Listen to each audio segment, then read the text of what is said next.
বলো, আমাদের দেশের নাম কি? বাংলাদেশ। আমাদের জাতীয়তা কি? বাংলাদেশ। আমাদের রাষ্ট্রভাষা কি? বাংলা। বাংলাদেশের রাজধানীর নাম কি? ঢাকা। ঢাকার পূর্ব নাম কি? ঢাকা কোন নদীর তীরে অবস্থিত? বলো, বাংলাদেশের কয়টি জেলা আছে? 8টি। জেলা কয়টি জেলা? 64টি। হ্যাঁ, বাংলাদেশের মুদ্রার নাম কি? ঢাকা। বাংলাদেশের প্রধান নদী কি কি? নাম কি?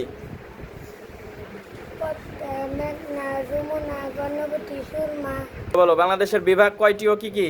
8টি। ঢাকা, চট্টগ্রাম, খুলনা, বরিশাল, রাজশাহী, সিলেট, রংপুর ও ময়মনসিংহ। দেশে কয়টি সমুদ্র বন্দর কি কি? 3টি। চট্টগ্রাম, মংলা ও বান্দরবান। বলো, এই ঢাকাকে কিসের শহর বলা হয়? ঐতিহ্য শহর। বাংলাদেশের জাতীয় পতাকার রং কি? লাল ও সবুজ ও তার মাঝখানে লাল পতাকা।